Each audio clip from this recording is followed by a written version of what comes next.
오늘 예수 만남의 증거라고 하는 제목으로 함께 하나님의 말씀을 나누고자 합니다. 성경 말씀을 한 절 더 보겠습니다. 마가복음 16장 15절과 16절에 있는 말씀을 보겠습니다. 또 가라사대 너희는 온 천하에 다니며 만민에게 복음을 전파하라. 믿고 침례를 받는 사람은 구원을 얻을 것이요 믿지 않는 사람은 정죄를 받으리라. 새로운 하나의 생명이 만들어지는 것은 두 사람의 만남으로 시작이 됩니다. 아이는 태어나자마자 부모를 만나게 됩니다. 그래서 우리가 어린 아이의 그 형편을 보고 자주 쓰는 말 중에 하나가 쟤는 부모를 잘 만나서 저렇다. 그렇게 말하기도 하고 저 아이는 부모를 잘못 만나가지고 저렇구나. 그런 말을 우리가 종종 합니다. 우리는 한평생을 살아가면서 수많은 사람들을 만납니다. 우리가 거주하는 집 주변에서 이웃들을 만나고 시장에서 상인들을 만나고 학교에서 친구들을 만나고 직장에서 동료들을 만납니다. 여러 사람들을 만나면서 삽니다. 어떤 사람은 그저 스쳐 지나가는 정도의 만남으로 끝나고 어떤 사람은 한평생 인연을 맺고 살기도 합니다. 그런데 이 만남은 우리의 삶에서 매우 중요합니다. 어떤 사람을 만났느냐, 누구를 만났느냐 하는 것이 때로는 한 사람의 영원한 운명을 좌우하기도 합니다. 제 고등학교 한 친구 중에 하나는 대학에 입학해서 교회도 나가지 않고 술도 많이 마시고 대학 생활을 상당히 아주 방탕하게 지냈습니다. 근데 대학을 졸업하고 결혼을 했는데 사람을 잘 만났습니다. 그래서 아주 성실하고 믿음 있는 배우자를 만나서 그의 삶이 바뀌었습니다. 새롭게 신앙을 시작했고 지금은 저희 삼육고등학교에서 아주 모범적이고 실력 있고 성실한 교사로서 얼마나 훌륭한 삶을 살고 있는지 모릅니다. 사람을 잘 만난 것입니다. 또 어떤 사람은 사업을 하다가 사기꾼을 만나가지고 아주 폭삭 망하는 사람도 있습니다. 사람을 잘못 만난 것입니다.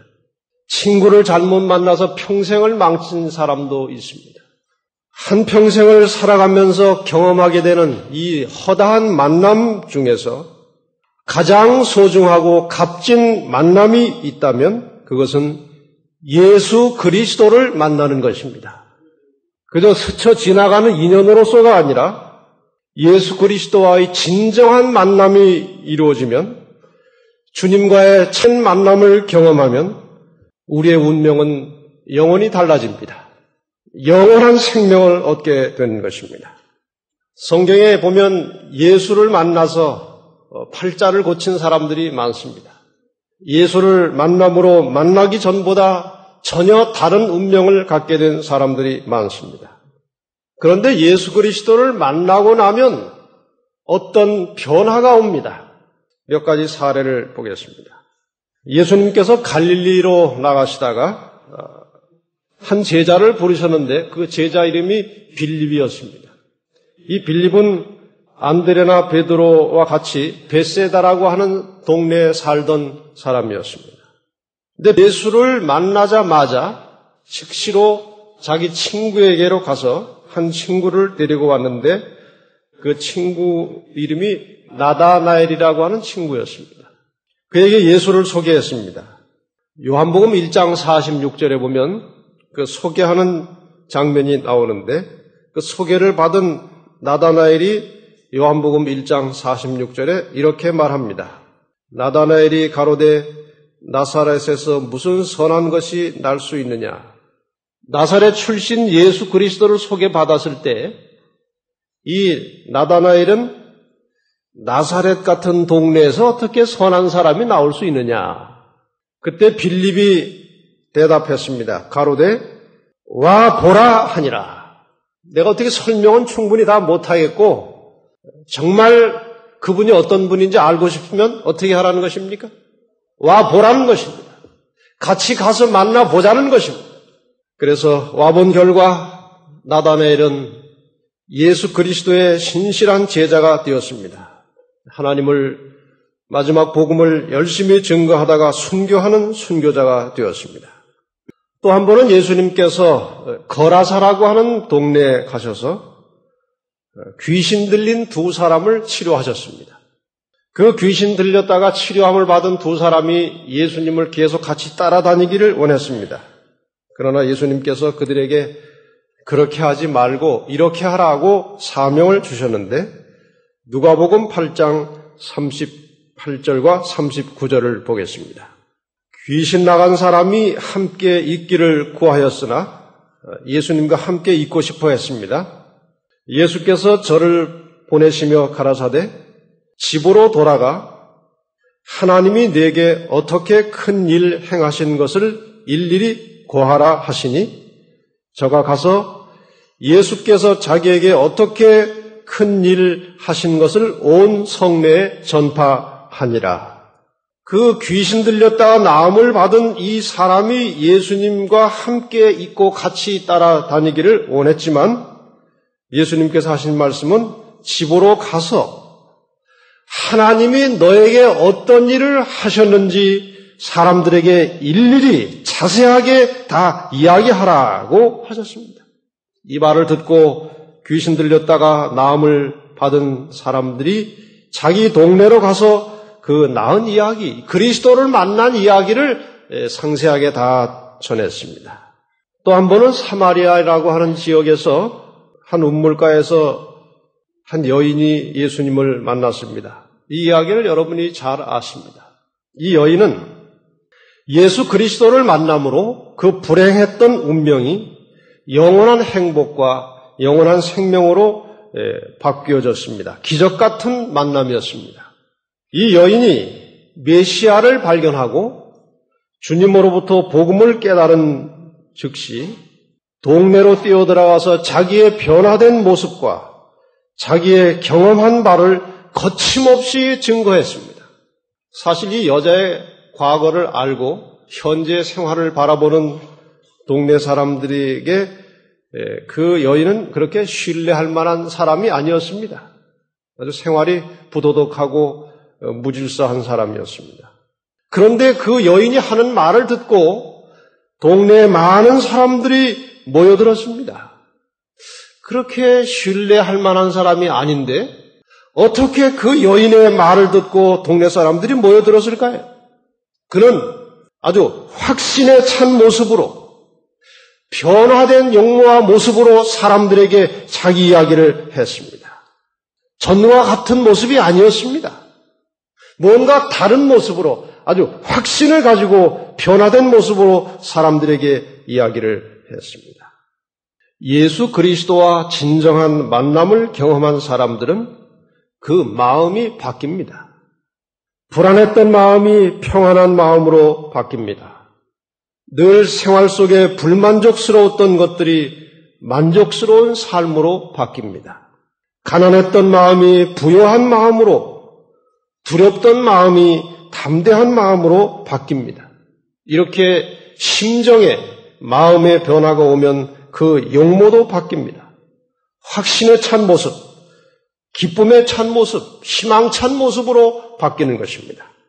그 변화 중에 그 바뀐 모습 가운데 가장 현저한 변화는 적극적인 모습으로 자기가 만났던 예수 그리스도를 증거하는 것입니다.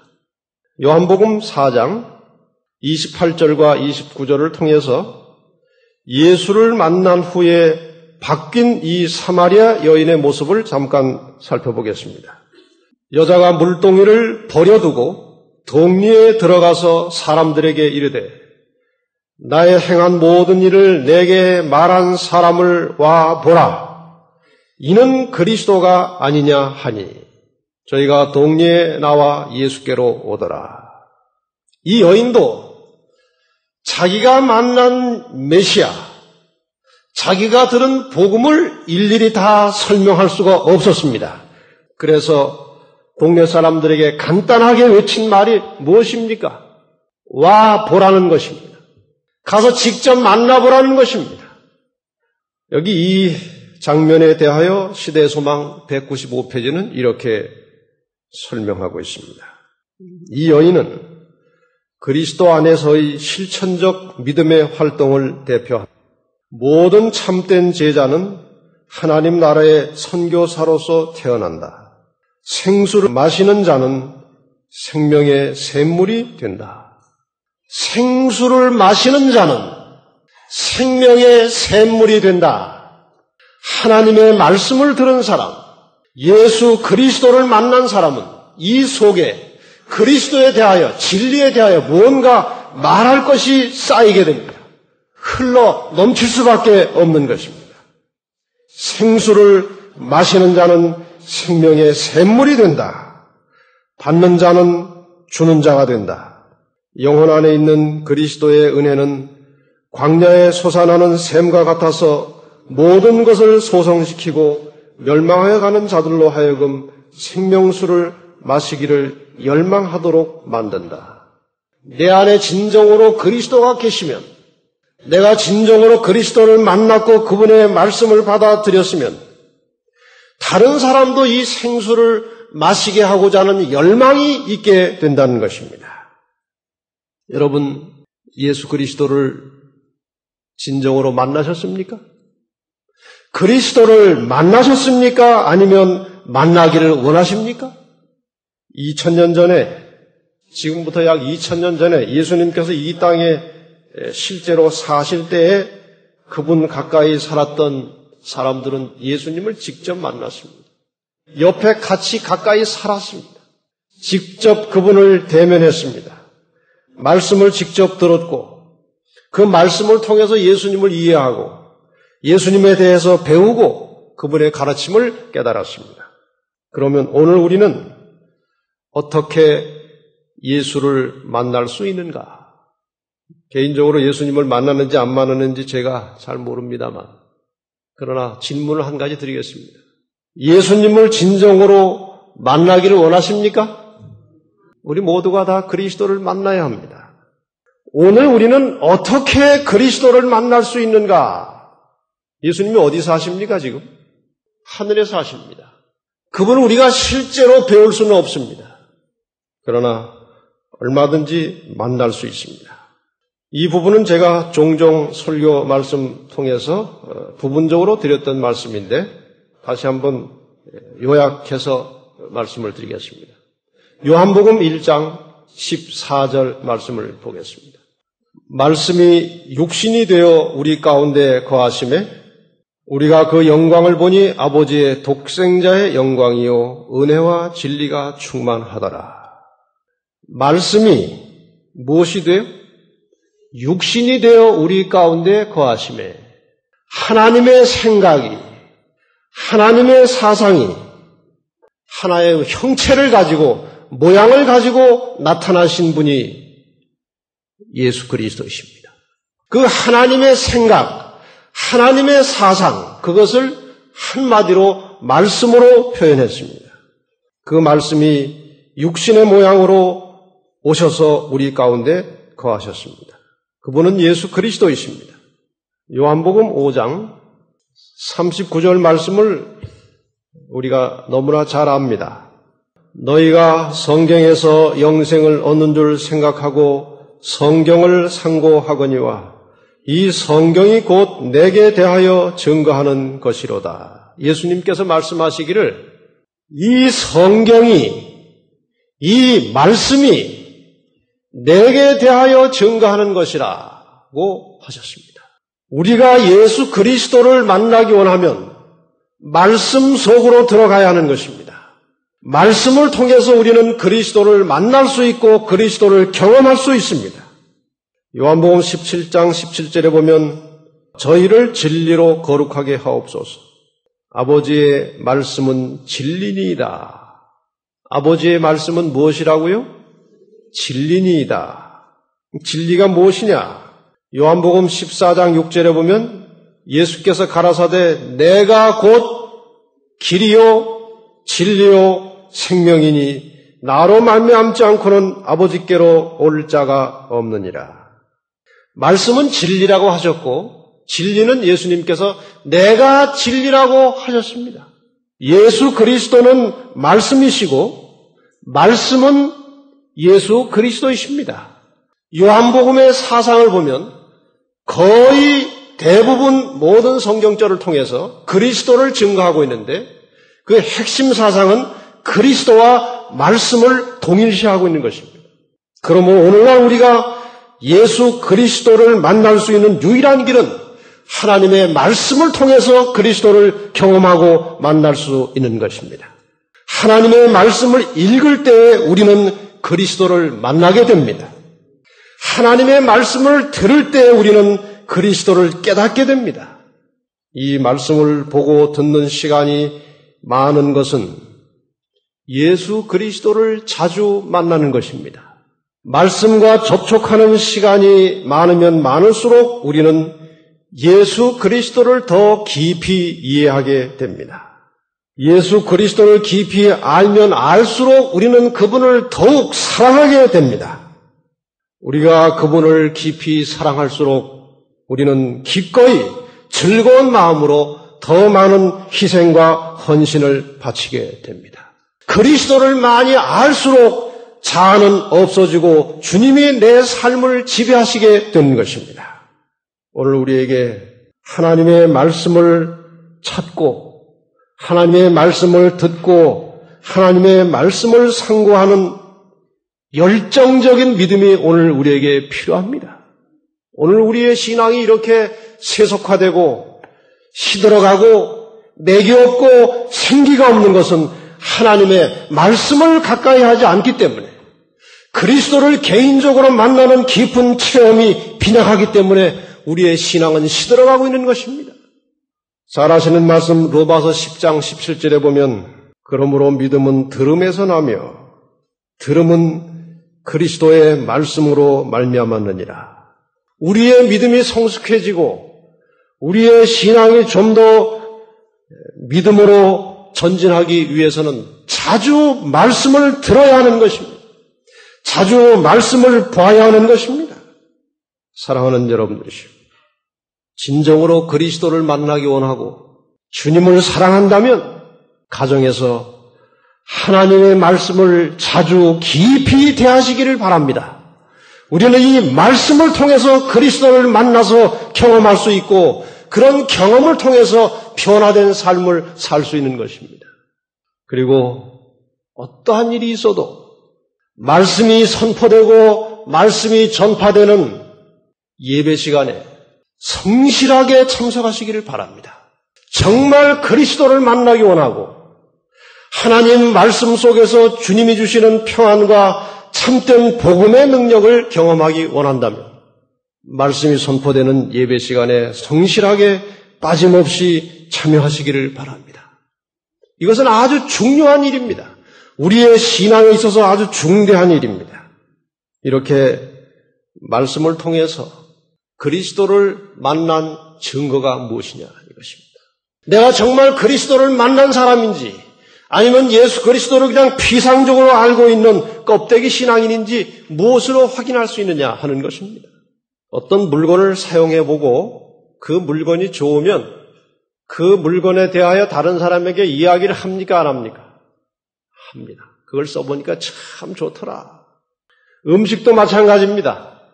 이렇게 여러 사람이 둘러앉아서 밥을 먹는데 어느 한 반찬에 뭐 좀 새롭게 생긴 것이라 손이 선뜻 안 가다가 누가 그것을 한 젓갈 집어 먹은 다음에 야 이거 참 맛있다 하면은 옆에 있던 사람들이 다 하나씩 집어 먹어봅니다. 맛있다고 선전을 하니까 다 집어 먹습니다. 이야기를 한다는 것은 좋다는 것입니다. 우리는 좋은 것을 보면 혹은 좋은 사람을 만나면 소개하고 싶어집니다. 그것은 아주 자연스럽고 당연한 것입니다. 실제적인 선교 이야기를 좀 하겠습니다. 천 선생님이라고 요즘 아주 열심히 나오시는 분 계십니다.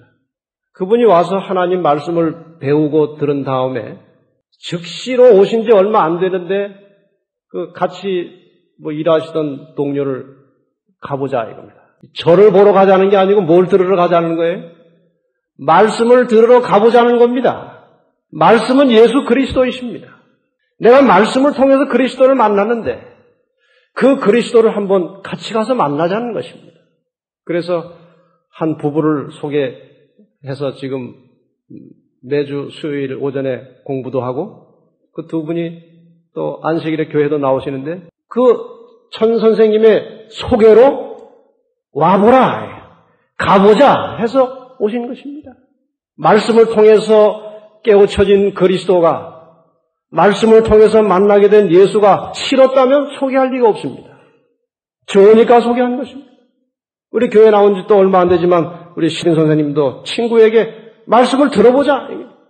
그래서 벌써 안식일 한 2번 나왔고 또 매주 목요일에 공부를 하고 있습니다. 이와 같이 진정으로 그리스도를 만나면, 말씀을 통해서 그리스도를 경험한 사람들은 그리스도를 다른 사람에게 증거하는 것입니다. 그건 아주 자연스럽고 당연한 것입니다. 옛날에 이스라엘 나라가 그 아람 군대에게 포위되었던 역사가 있습니다. 포위를 오랫동안 풀지 않았기 때문에 성 안에 있던 사람들이 거의 다 죽어가고 있었습니다. 그때 성벽 끄트머리쯤에 어디 살고 있던 4 거지가 이런 생각을 하게 되었습니다. 성 안으로 들어가도 굶어 죽을 거고 바깥으로 나가면 맞아 죽을 것이고 이래도 죽고 저래도 죽을 것이니 한번 나가보자 해서 이 4 아람 군대가 포위된 그 바깥쪽으로 나갔습니다. 나갔더니 희한한 일이 벌어졌습니다. 그 전날 강한 천사 군대의 소리 때문에 아람 군대가 혼비백산해서 다 도망가고 먹을 것이고 입을 것이고 가축이고 그냥 두고 다 도망을 가버렸어요. 나가보니까 굉장한 물자들이 있는 것입니다. 그래서 이 텐트 가서 이거 먹고 저 텐트 가서 옷 뜯어다 여기다 감추고 저기다 감추고 한참 정신없이 다니다가 양심에 찔림이 왔어요. 지금 성 안에 있는 사람들은 아직도 포위가 풀리지 않은 걸로 알고 다 죽어가고 있는데 이거 우리가 이래서 되겠느냐? 열왕기하 7장 9절에 그 문둥이 거지들의 양심의 소리가 나옵니다. 문둥이가 서로 말하되 우리의 소위가 선치 못하도다. 오늘날은 아름다운 소식이 있는 날이오늘 우리가 잠잠하고 있도다. 만일 밝은 아침까지 기다리면 벌이 우리에게 미칠지니 이제 떠나 왕궁에 가서 구하자. 우리 이러면 안 된다. 지금 저 안에 백성들은 다 굶주려 죽어가고 있는데 우리가 이렇게 우리만 먹고 마시는 것은 그건 양심이 불량한 일이다. 빨리 들어가서 이 사실을 왕에게 구하자. 올바른 일입니까? 마땅한 일입니다. 조선일보 8월 10일자에 이런 기사가 실렸습니다. 그들은 알고도 아무 말도 하지 않았다. 타고 가던 버스에서 곧 자살폭탄 테러가 일어날 것을 알고 자기들만 버스에서 내려 목숨을 구하면서 남들에게 알리지 않아 결국 신명이 사망에 이르도록 방치했던 이스라엘의 아랍계 이명에 대해 이스라엘인들의 분노가 폭발하고 있다고 AP통신이 8일 전했다. 무슨 이야기인지 아십니까? 8월 4일 아침에 갈릴리 지역의 한 언덕을 이렇게 가로질러 가던 버스 안에서 한 아랍인이 그 버스를 타고 있는 2 사람의 아랍인 여성에게 지금 이 버스 안에서 잠시 후에 끔찍한 일이 벌어질 것이라고 얘기했습니다. 그 이야기한 사람은 테러범이었습니다. 근데 자기의 동족 아랍인이 그 버스 안에 타고 있으니까 이 아랍인 여자 2에게 빨리 먼저 내리라고 얘기했습니다. 그래서 이 아랍 여자 2은 미리 내렸습니다. 내려서 택시를 타고 버스 뒤에서 그 버스를 쫓아갔습니다. 15분 후에 그 버스는 폭발했습니다. 10명이 죽었습니다. 3일 후에 이 2 여인이 자진 신고했습니다. 우리는 알았는데 이렇게 해서 내렸다. 그런데 그 테러범을 그냥 단순한 관광객으로만 생각했었다. 그러나 그것은 이유가 되지 않았습니다. 곧 일어날 참사를 알고도 신고하지 않았기 때문에 죄인으로 수감되었습니다. 그런데 더욱 불행한 일은 그 사망자 중에 먼저 내렸던 그 여자의 친구 언니가 포함되어 있었고 친구는 중상을 입었습니다. 다시 말하면 그 버스 안에 자기 친구도 있었고 자기 친구의 언니도 있었는데 그냥 내린 것입니다. 죄가 되었습니다. 그것은 죄였습니다. 어쩌면 이 버스의 폭발 사고를 미리 알고 먼저 내려버린 두 여인은 어쩌면 오늘 우리의 모습이 아닌가요? 지금 우리가 가지고 있는 이 중대한 진리의 말씀을 못 들으면 사람들이 죽어가는 것입니다. 그렇지 않습니까? 여러분과 제가 가진 진리는 보통 진리가 아닙니다. 이것은 마지막 시대를 향한 최후의 경고의 기별입니다. 이렇게 중대한 기별을 가지고 전하지 않는 것은 죄입니다. 사랑하는 여러분들이시오. 우리의 가족들이 죽어가고 있습니다. 우리의 친족들이 이 기별을 몰라서 죽어가고 있습니다. 여러분, 우리가 경고를 전해서 그들이 듣지 않으면 그 죄값은 그들에게 돌아갑니다. 그러나 우리가 뻔히 보고 알고도 우리가 이 기별을 전하지 않는다면 우리도 같이 죄인입니다. 사랑하는 성도 여러분들이시오. 우리가 전하는 대로 모든 사람이 다 그리스도인이 되진 않습니다. 그 중에 택함받은 백성들이 있습니다. 그 중에 정말 겸비한 심령으로 하나님께 나올 영혼들이 있습니다. 100명 중에 한 명이 있을지 50명 중에 하나가 있을지 모르지만 분명히 그 속에 있습니다. 때를 어떤지 못 어떤지 우리가 만난 예수 그리스도를, 이 시대를 향한 마지막 경고의 기별을 우리 주변의 모든 사람들에게 빠짐없이 증거하고 나눠주시기를 바랍니다. 하나님의 강력한 성령의 역사가 우리 모두의 심령을 지배하고 우리의 삶이 그리스도를 만나고 그리스도를 증거하는 삶이 되기를 간절히 바라면서 말씀을 마치겠습니다.